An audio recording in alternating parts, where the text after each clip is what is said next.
एक खानदान की सच्ची कहानी सच्ची गल हुण सुन के जाना, जवाब तुसी कमेंट्स से देना। ध्यान करना कि एक भाई कहता है जी मेरियां मेहनतां है, मैं मुशक्कतां करदा रहा, सारी उम्र रगड़ा खादा है, ठीक है, और जो कुछ भी जायदादां बनियां पैसा दौलत वो मेरी है।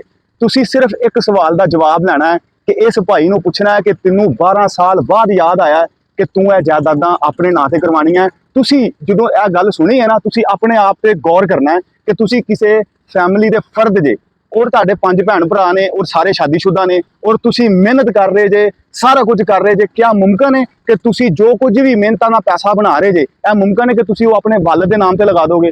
अगर तो मुमकिन है तो फिर उस बंदे की भी गल सच्ची है। तुसी ध्यान करना कि ये आम भी बंदा कोई है ना, उन्होंने भी इन्ना शऊर हुंदा है कि जदों तुसी वालिद के नाम से चीज़ां लवा रहे ना, तो एक ही मतलब इन्दा हुंदा कि ये विरासती चीज़ां है, ये सारे बच्चों से तकसीम होनी है। इनकी वजह देखो, एक बंदा अज बेईमान हो गया है, झूठ बोल रहा है कि जी इन्हां चीज़ां ते मेरा हक है। अगर उनका हक सी ते अज तो 12 साल पहलों या जदों नालों नाल चीज़ां बनदियां गईयां, उदों इस बंदे ने अपने नाम से क्यों नहीं करवाइयां और डायरैक्ट क्यों नहीं करवाइयां? की जरूरत पेश आई कि हर चीज़ पहलों वालिद के नाम से हुंदी गई और बाद दे विचों वालिद को हिबा तुसीं करवांदे रहे? यानी कि देखो, अकल नकल वास्ते ना कहते अकल की भी लोड़ हुंदी है, लेकिन मैं कहना जो इंसान कम ज़रफ हो जाए ना, उनकी अकल के फ्यूज उड़ जाते हैं। उनका ताल्लुक ये नहीं कि उन्होंने जिड्डा मर्जी योद्धा हो तो उन्होंने बड़ी समझ है, या उम्र तो वड्डा हो तो उन्होंने बड़ी समझ है। नहीं, जदों तुहाडे पर्दे अखां ते पै जाए ना लालच दे, बेहिस्सी दे, ते याद रखना उदों इहो जिहियां चीज़ां हुंदियां, तुहानूं खुद भी नहीं पता चलता कि यह जिहड़ी मैं स्टेटमेंट दे रहा आया कि सही दे रहा कि नहीं दे रहा।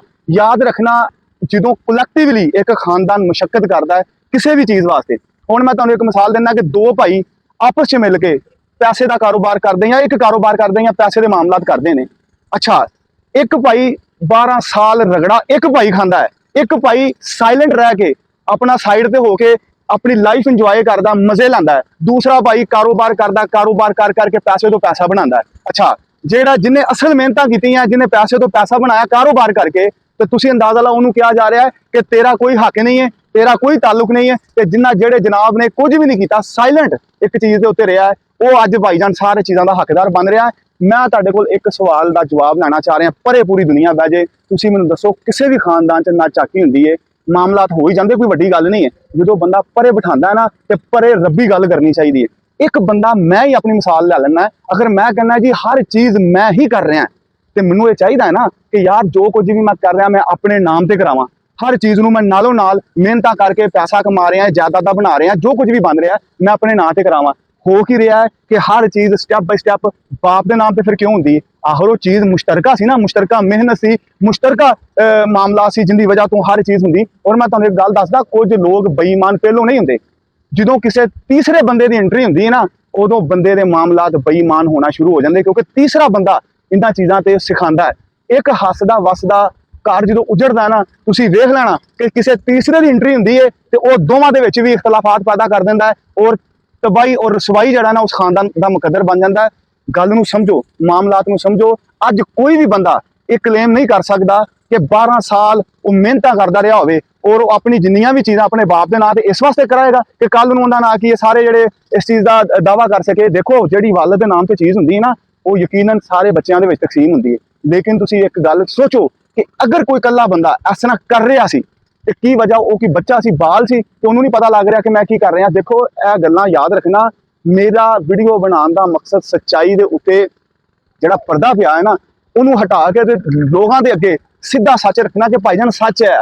जदों बंदा बेईमान हो जाए उदों बंदा भाईजान तबाही वाल जाता, उदों बंदा उहदा नाम की रुसवा होंदा है। यह मैसेज उन तमाम लोगों की जेड़े पहलों अपने खून नूं इस्तेमाल करते रहंदे ने, अपने तलक नूं, अपने याराने नूं, अपने भरावां नूं, अपने खून नूं इस्तेमाल करके अपना जायदादां बनाते, सारा कुछ करते हैं। और जो इन्हां दा मतलब निकल जाता है और भाईजान कहते हैं इन्हां दा की काम है, इन्होंने की किया है, जो कुछ किया है तो मेरी वजह तो है, ये है वो है, पैगाम है। याद रखना। और तुसीं ये भी सोचोगे कि यार जिहड़ा दूजा फरीक सी वो उदों कह दिंदा जदों दूसरे भरा नूं दस्सिया जावे ना कि जो कुछ भी बन रहा है साडा ही बन रहा है और हर चीज़ बाप के नाम से होवे, ते दूसरा कोई बेवकूफ इंसान नहीं हुंदा कि वो इन्ना वर्गा थोड़ी है कि वो लालच रखे और कहे कि हसना है। देखो, जो मामला इन्होंने गड़बड़ किए उदों आवाज़ बुलंद होना शुरू हुई, वगरना शायद कभी आवाज़ बुलंद ना होंदी। लेकिन मैं तुहानूं दसां, कुछ कम ज़रफ ऐसे लोग होंदे ने, इन्हां नूं सब कुछ भी मिल रहा होंदा है, इज्जत ना, ਲੇਕਿਨ ਇਹ ਆਪਣੀ ਬਰਬਾਦੀ ਪਤਾ ਕਿਉਂ ਕਰਦੇ ਨੇ? ਔਰ ਇਹ ਰੱਬ ਵੱਲੋਂ ਬਰਬਾਦੀ ਹੁੰਦੀ ਹੈ, ਛੇੜਦੇ ਨੇ। ਇੱਕ ਸ਼ਰੀਫ ਆਦਮੀ ਨੂੰ ਜਦੋਂ ਛੇੜਦੇ ਆ ਨਾ, ਉਹਨੂੰ ਇਹ ਦੱਸਣ ਦੀ ਕੋਸ਼ਿਸ਼ ਕਰਦੇ ਕਿ ਤੇਰਾ ਕੀ ਰੋਲ ਹੈ, ਤੂੰ ਕੀ ਕੀਤਾ ਹੈ, ਔਰ ਉਹਦੀ ਕਿਰਦਾਰਕਸ਼ੀ ਕਰਦੇ ਆ, ਤੇ ਫਿਰ ਇਹਨਾਂ ਮਾਮਲਾ ਦਾ ਉਹਨਾਂ ਨੂੰ ਸਾਹਮਣਾ ਕਰਨਾ ਪੈਂਦਾ ਹੈ ਜਿਹੜਾ ਸੱਚਾਈ ਦੇ ਨਾਲ ਹੈ। ਔਰ ਫਿਰ ਇਹ ਐਕਸਪੋਜ਼ ਹੁੰਦੇ ਨੇ ਕਿ ਇਹ ਖੁਦ ਕੀ ਨੇ ਔਰ ਲੋਕਾਂ ਨੂੰ ਦੱਸਦੇ ਕੀ ਪਏ ਨੇ। ਤੁਹਾਡਾ ਵੀਡੀਓ ਦੇਖਣ ਦਾ ਬਹੁਤ ਸ਼ੁਕਰੀਆ। ਮਕਸਦ ਹੈ ਕਿ ਆਪਸੀ ਮਾਮਲਾ ਜਿਹੜੇ ਹੁੰਦੇ ਨਾ ਖਾਨਦਾਨਾਂ ਦੇ ਵਿੱਚ, ਉਹਨਾਂ ਨੂੰ ਉਜਾਗਰ ਕਰਨਾ ਹੈ ਕਿ ਕਿਵੇਂ ਲਾਲਚ ਤੁਹਾਡੇ ਘਰ ਨੂੰ ਬਰਬਾਦ ਕਰ ਦਿੰਦੀ, ਕਿਵੇਂ ਲਾਲਚ ਤੁਹਾਡੇ ਮਾਮਲਾਤ ਨੂੰ ਖਰਾਬ ਕਰ ਦਿੰਦੀ। ਇੱਕ ਹੱਸਦਾ ਵਸਦਾ ਵਿਹੜਾ ਕਿਵੇਂ ਬਰਬਾਦ ਹੋ ਜਾਂਦਾ ਹੈ। ਉਹ ਵਜ੍ਹਾ ਇਹ ਹੈ ਕਿ ਲਾਲਚ ਜਦੋਂ ਦਿਲਾਂ ਚ ਆ ਜਾਏ, ਜ਼ਿਹਨਾਂ ਚ ਆ ਜਾਏ, ਤੇ ਭਾਈਜਾਨ ਕੋਈ ਘਰ ਨਹੀਂ ਵਸਦੇ, ਸਿਰਫ ਫਿਰ ਕੀ ਹੁੰਦੀ, ਬਰਬਾਦੀ ਹੁੰਦੀ ਔਰ ਰਸਵਾਈ ਹੁੰਦੀ। ਤੁਹਾਡਾ ਵੀਡੀਓ ਵੇਖਣ ਦਾ ਬਹੁਤ ਸ਼ੁਕਰੀਆ। ਅਗਰ ਤੁਹਾਨੂੰ ਮੇਰੀ ਵੀਡੀਓ ਅੱਛੀ ਲੱਗਦੀ ਹੈ, ਇਹਨੂੰ ਸ਼ੇਅਰ ਕਰੋ, ਲਾਈਕ ਕਰੋ, ਔਰ ਮੇਰੇ ਚੈਨਲ ਨੂੰ ਫੋਲੋ ਕਰੋ। Thank you very much. Allah Hafiz.